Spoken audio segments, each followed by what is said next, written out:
Hoy vamos a adentrarnos en una de las contradicciones más profundas, más brutales de la Argentina contemporánea. Hablamos de Neuquén, el corazón energético del país. Una tierra que es, en sí misma, una paradoja viviente. Un lugar donde una riqueza geológica que desafía la imaginación convive metro a metro con una miseria urbana que se hace cada vez más honda, más visible. Basándonos en una serie de informes, vamos a intentar diseccionar este fenómeno, a ponerle nombre a las fuerzas que moldean esta realidad tan dolorosa. Para tratar de entender esta realidad tan compleja, nuestro recorrido se va a dividir en 4 partes. Primero, vamos a explorar la paradoja de Vaca Muerta en toda su dimensión. Después, nos meteremos de lleno en la anatomía del colapso económico local para ver qué es lo que está fallando. Luego, analizaremos los 2 grandes modelos económicos que están en pugna. Y finalmente, vamos a ver la solución, la prescripción que proponen estos documentos. Empecemos por el principio, por el enigma central que lo define todo. ¿Cómo es posible que la provincia que está literalmente sentada sobre la segunda reserva de gas no convencional más grande del mundo vea crecer en sus calles, día tras día, la pobreza y la exclusión? Es una disociación tan extrema que, según estos informes, define a la región hasta la médula. Es su marca de identidad y su herida abierta. Miren, el contraste es descarnado. Por un lado vemos cómo se erigen torres de lujo, edificios corporativos de vidrio y acero que son los verdaderos símbolos de un capital extractivo que opera a escala global. Pero por otro lado, justo ahí, a la sombra de esa misma opulencia, proliferan las familias enteras viviendo en carpas, en refugios improvisados. Es la postal de una riqueza que, muy lejos de derramar, parece que succiona, que concentra y que finalmente expulsa a los más débiles. Y acá los informes desafían de manera frontal un mito muy instalado. Esa idea repetida tantas veces de que la indigencia es un fenómeno importado, que es gente que viene de afuera buscando una oportunidad. Los relevamientos de las organizaciones civiles que están ahí, en el terreno, confirman un dato que es sencillamente devastador.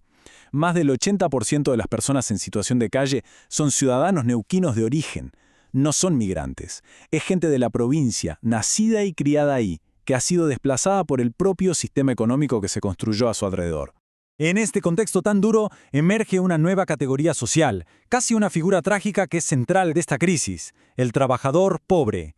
Y ojo, no estamos hablando de alguien sin trabajo, hablamos de personas con empleo formal, con un recibo de sueldo a fin de mes, un policía, un docente, un empleado de comercio. Su tragedia es que sus salarios, pagados en pesos, son licuados, son pulverizados por una economía local donde los precios clave, como el alquiler, por ejemplo, están atados al dólar, atados a la actividad petrolera.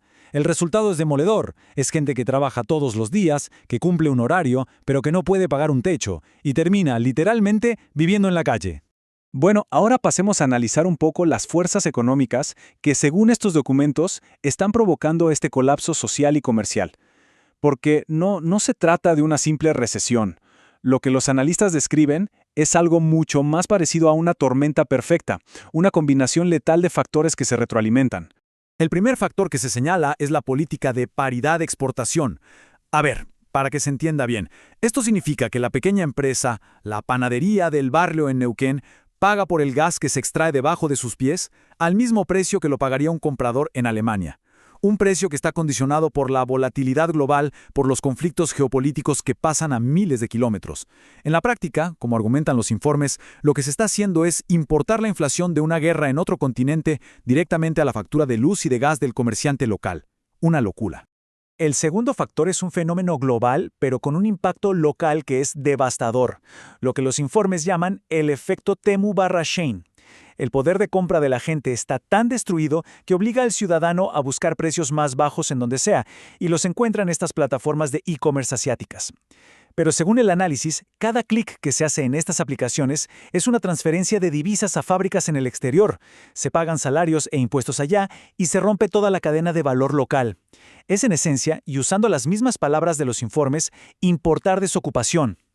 Y finalmente, el colapso de la demanda agregada. Los informes se encargan de desmentir una falacia muy común, esa idea de que si cierra un hipermercado, el almacén del barrio se beneficia. La economía real, la que vive la gente, muestra exactamente lo contrario. El empleado que despidieron de esa gran superficie, con su salario formal, era el cliente principal del carnicero, del ferretero, del verdulero.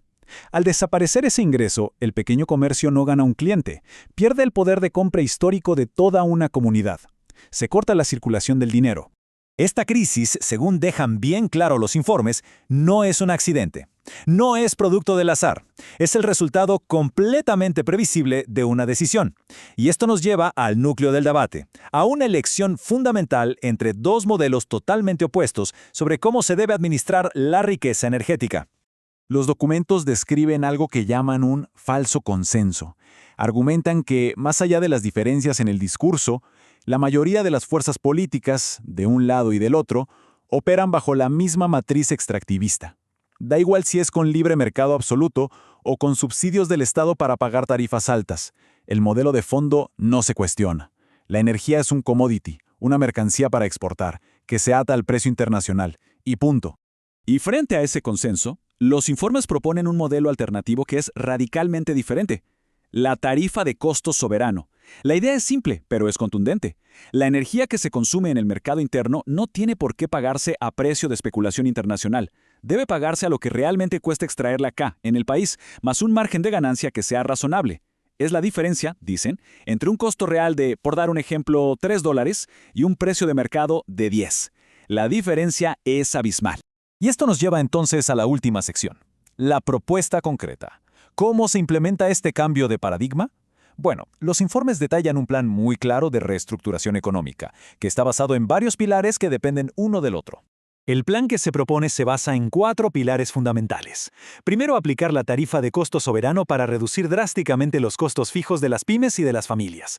Segundo, una política estricta de compra neuquino para que el poder de compra del Estado sirva para reactivar la economía local. Tercero, una reforma impositiva que premie al que produce y al que da trabajo y que penalice la especulación. Y cuarto, un requisito de residencia de 5 años para poder acceder a los beneficios, buscando así proteger al capital local, al que invierte y vive en la provincia. Todo este análisis nos deja al final con una pregunta que es fundamental. ¿El precio de la energía puede ser un número que fija un mercado global, volátil, dictado por conflictos que suceden a miles de kilómetros de distancia? ¿O puede reflejar su costo real, su valor estratégico para el desarrollo de una comunidad? La elección de esa respuesta, según concluyen estos informes, define el futuro no solo de Neuquén, sino de cualquier sociedad que esté sentada sobre una gran riqueza natural.